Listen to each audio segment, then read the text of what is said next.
The next person that we have coming to the podium is Dr. Moby Salungi. He is the chair of the Coalition's Science Committee. I do ask that you will hold your questions for him until after he is complete. Thank you, Dr. Moby Salungi.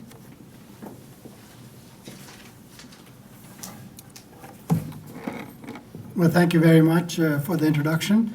I think I know quite a few of you, and I really appreciate all of you coming here to listen and help support what we are trying to do. And like I said, I work with Gerald Blessey and all the other mayors in this part that are attending, and making them understand what is actually going on. Most of you know me. I was the president of Marine Life. I came here to the state in the 70s, got my PhD in marine biology, studied the effect of crude oil on fishes, and so that we could have a plan to address any oil spill issues. And then I got into marine mammals. Why did I get into marine mammals? This was a species that was not very well studied, but we had the largest dolphin population in the United States. And it was interesting to see why would it inhabit this particular part of the world. And very little was scientifically known about it. So marine life was, of course, an attraction, and it gave me the opportunity to learn. And I found out that these animals being on top of the food chain were a good biological indicator of the environment. And it's basically what the coal miners used to say, the canary in the coal mine. I was speaking with Elaine, indicating to her that the coal miners, when went into a mine, they would have one person holding a canary in a little cage, and they would watch it. If it went down, they knew the next person's would be the coal miners, and he would blow the whistle and everybody would run. Well, the whistle has been blown. We better run because we are next. What's the issue? How do you use the dolphins as an indicator? Our big problem that we have that is affecting these dolphins and their environment is watershed of the Mississippi River. 2/3 of the United States, which is 31 states and 2 provinces in Canada, through all the different riverine systems, they bring all the water to the Gulf of Mexico. But in that process, they bring in the agriculture, industrial, and sewage waste. And for us to think that this is just typical fresh water, it's not fresh water, it's very polluted water. It's one of the most polluted rivers. But what has happened over time, that man has gone in and changed the directions of the river and its use. And in that process, when that water, polluted water, goes and hits the Gulf, it ends up into what we call a dead zone. And the picture on the right-hand side on the bottom corner shows you that it can be as big as 10,000 square miles. That means nothing can live in it and die. That has caused a serious problem. The other thing that people in Mississippi have never recognized, that the Mississippi River is not connected to Mississippi. That water doesn't come into Mississippi Sound. The only way it can come into the Mississippi Sound is when it is diverted. And one of the biggest ways it is diverted is through the Bonnie Carey Spillway.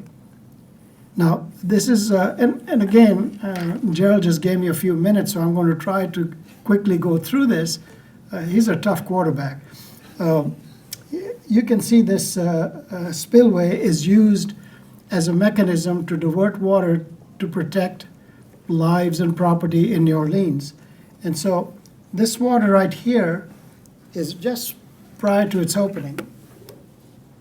This grayish color represents that it is kind of saline, semi-saline water.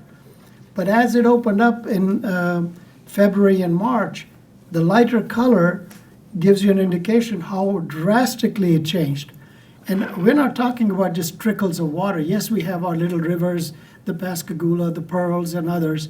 They make that into an estuary. But the problem is these large quantities of water. Now, if you look at this, this is a kind of a focus thing. A few weeks later, after it is fully blown open, the entire Lake Pontchartrain, through which the Bonnie Carey Spillway, which is right here. Oh God, I knew they told me not to touch it. You can see that the water through the Lake Pontchartrain drains through the Wrigley's and comes into the Mississippi Sound. This influx at such a rapid rate changes the entire environmental configuration of the ecosystem. Not only do we start seeing changes with the oysters and the shrimp and so on and so forth, we also start seeing dolphins being affected, which is probably the last animal that is going to have this type of effect. And as you can see, the contours of salinity, the red shows higher salinity, yellow, and our biggest problem is that the Mississippi Sound and its adjacent waters are a cul-de-sac. You don't see a lot of exchange as you would see on the mouth of the river, where the Gulf has 7-8 foot of tide. Here you have like 1 or 2 foot tide is considered a storm. And so you have all of this fresh water or fresh polluted water coming from the Mississippi River coming into now the Mississippi Sound. Now, of course, once this water goes in there, you start getting algae blooms because it's bringing all these fertilizers which help promote algae. Some of it is very toxic.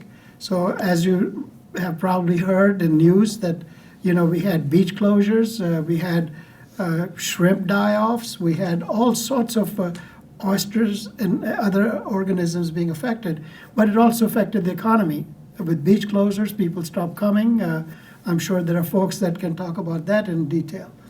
We had started seeing dead dolphins. We had advisories, people having rashes and diarrhea, vomiting, so all sorts of things. But very large number of animals died.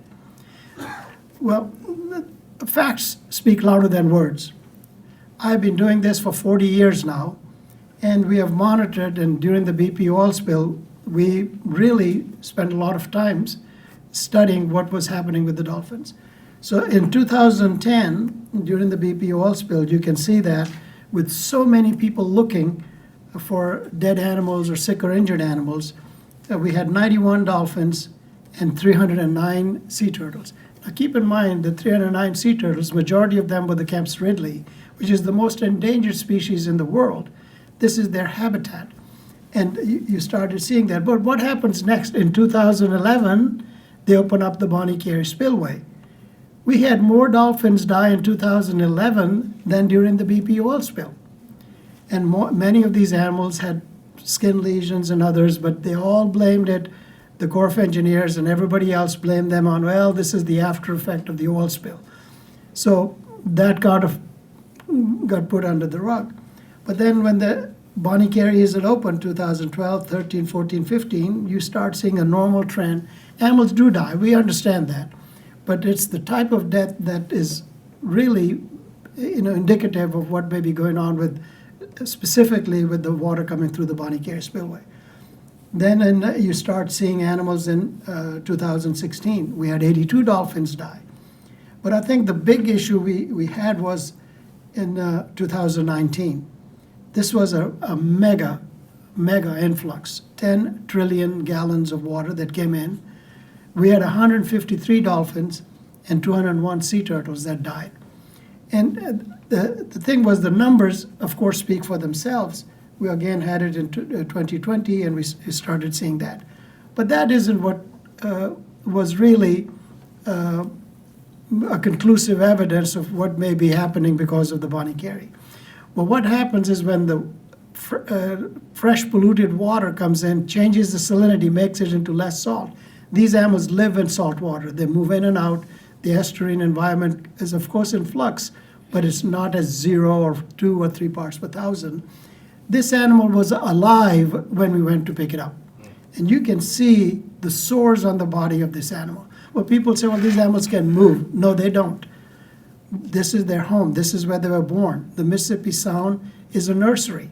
This is where the young ones are born. This is where they live. You can't, it's very common with other species of animals that they become territorial. So before they realize they're sick, these sores open up for viruses and bacteria to go into them, and then the animal eventually dies. A very large number of animals, almost 50% of the animals that we had that died because of these sores on their bodies. So we have conclusive evidence of the Mississippi River water that was diverted through the Bonnie Carey spillway that came into the Mississippi Sound that actually killed these animals. We had a lot of turtles that died. Now, we have studies that are going on as we speak for the last 10 years that by monitoring these animals in the wild, we are able to then determine, is there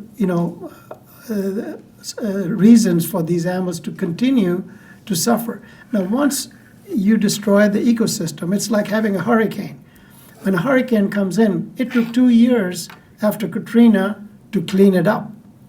The sun is shining that Katrina is gone, but the devastation took years, and some of it still hasn't been done. The same thing happens with an underwater hurricane. We have destroyed the ecosystem now. It takes years for the oysters to come back, shrimp to develop. These are long-lived species. These animals are now starving. You can see ribs on the animals with malnutrition. You can see still animals that are inhabiting the western part of the Sound with lesions on them. We have baby dolphins that are born with skin lesions showing up. And so these are indications that even after the Bonnie Carey spillway is closed, we still start seeing the after effects. And so, in a nutshell, I've been monitoring my time. My manager is looking at me. But the Mississippi River, like I said, it's very highly polluted. It's not indigenous and connected to the Mississippi Sound. And so when you have water that's not indigenous to our area and suddenly you have an influx, you are definitely going to see a change in the ecosystem. And these things will continue. Mark my words, and this will cause very serious long-term damage to the ecosystem. It'll result in the losses to the marine mammals, fisheries, and the economy. So even after you've closed it, by the way, I don't know if very many people know about this, that even when the Bonnie Carey is closed, it leaks. You're still getting 5,000 CFS that is coming through the Bonnie Carey. Of course, this influx and the change in the ecosystem affecting the health of the animals is contrary to the Marine Mammal Protection Act. It affects sea turtles, which is, again, contrary to the Endangered Species Act. The Mississippi Sound is a nursery, and of course, in legal terms, it's called essential fish habitat instead of calling it a nursery. Well, when the nursery dies, where are you going to get the babies? So it's like killing the goose that is laying the golden egg. You're not going to find the golden egg no matter where you go if you kill the goose. Again, an independent and a complete environmental impact statement should be done. The Mississippi operation has to keep that in mind as to the effect on what it has on both the ecosystem and what these new diversions are going to have on us. The Army Corps has the authority to manage it.